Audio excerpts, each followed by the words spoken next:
There are very few constants in commercial property inspections, but knowing there will be at least one electric panel is one. In some buildings, there could be dozens present. An inspector needs to understand their limitations as well as working within the ComSOP. An inspector is not required to remove panel board cabinet covers or dead fronts if they are not readily accessible. An inspector is not required to insert a tool, probe, or device into a panel board either. One other thing an inspector is not required to do is dismantle, open, or uncover any system or component. This would include panel boards. In this case, what's an inspector to do? Inspectors should be inspecting panel boards and overcurrent devices, reporting on any physical damage, overheating, corrosion, or lack of accessibility or working space. Any unused circuit breakers or panel openings that do not have filler plates, or the absence or poor labeling. This is still a lot to do. Let's look at how to go about doing that. Before inspecting any panel board, an inspector needs to understand the principle of working space and panel safety. Working space is the safe clearance in front and to the side of the panel for worker safety, for safe access. Panel safety is first and foremost making sure that any contact with the panel is performed without coming into contact with electricity. Worker safety is always important when accessing any panel. We first have working space, which is the 30, 36, 78-inch rule.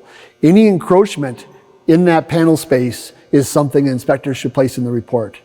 And secondly is personal safety, which means using a non-contact voltage detector to look for any stray voltage which might be present in the panel. This particular non-contact voltage detector does vibrate in my hand if electricity is present. It also has a light indicator that if there's any electricity present, it will illuminate as well. I will touch the panel to make sure it's not vibrating in my hand. In this case, it is not, so I know I can progress and inspect this panel safely.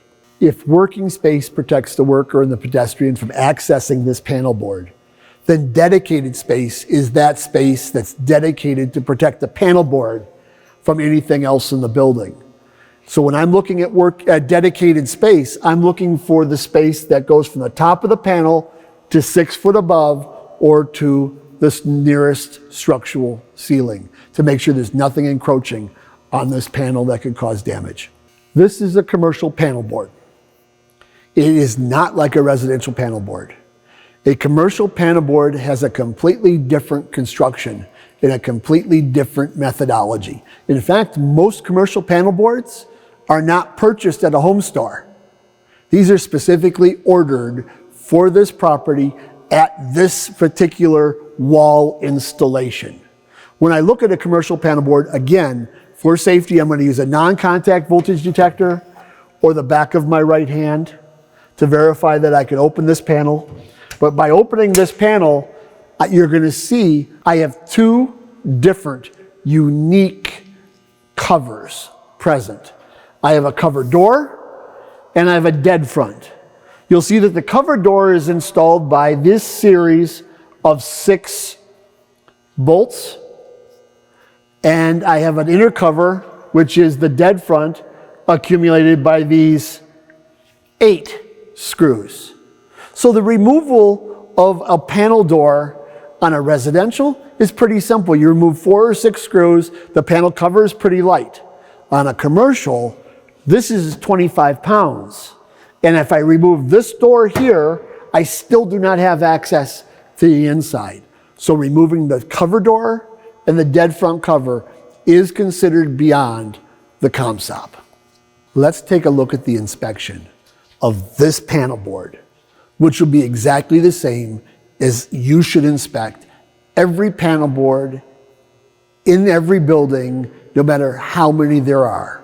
In fact, I might be in a building right now that might have 12, 15, 18 different panel boards, but I'm going to look at every one of them exactly the same.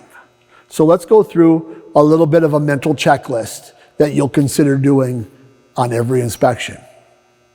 As part of that mental checklist, the first thing I'm going to identify is my working space. Do I have 30 inches? Do I have 36 inches? Do I have 78 inches? Once I've identified my working space, again, I haven't touched anything. I'm going to look at my dedicated space.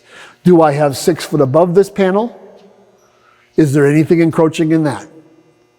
Next, before I've even opened up a panel, I grab my non-contact voltage detector or the back of my right hand, whichever you prefer, and I am going to verify that I do not have any stray or loose electricity on this panel. I would know that if this vibrated in my hand. I would know that if the back of my right hand had the hair on my knuckles start to tingle.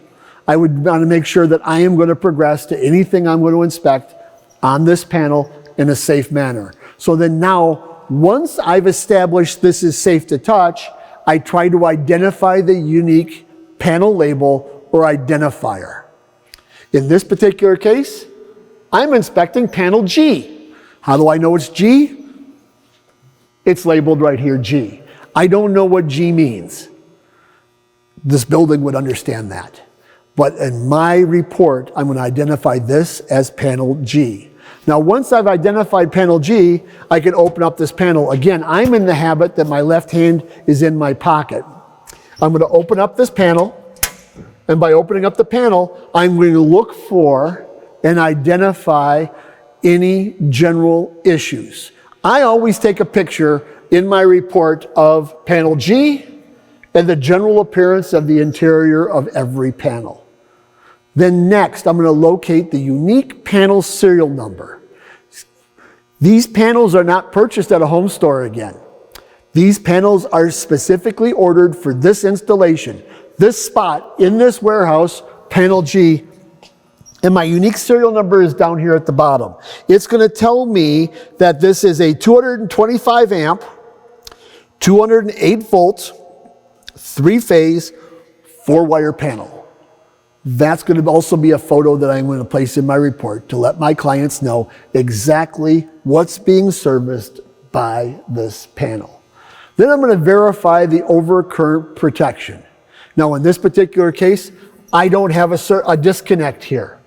So I can't verify and make congruent that the disconnect here matches the amperage here. But I will remember this is panel G so that when I go over to the main switchboard or the main switch gear in this building, I can identify the disconnect for G and make sure it's 225 amps or less to make sure that we can properly disconnect this with the safe amount of electricity. Then I'm going to review the interior of this panel. Again, my left hand's always in my pocket. I'm going to remember the interior, look at the interior of this panel and make sure I don't have any missing circuit breakers. Circuit breaker 40 and 42 are missing. That open blank is a spot that I'm going to put my contact in. It's vibrating in my hand. I've got electricity in direct contact. So all it takes is me to put a finger in there and I'm electrocuted. This should have an appropriate filler plate across that for safety. Then next I will look at the interior of the panel board to make sure it's labeled. I look at the interior of the label. This particular label does not have anything written on it. So I don't know what's going through this panel board at all. We do not have to identify proper labeling, but to note the absence or unreadability of the labeling. I would take a picture of that. So in this particular panel, I have a picture of the number, the label, the interior components, and the label plate on every one. And then my last picture would be a picture of the defect. Then once I'm done with this panel, I can close it up and move to the next panel.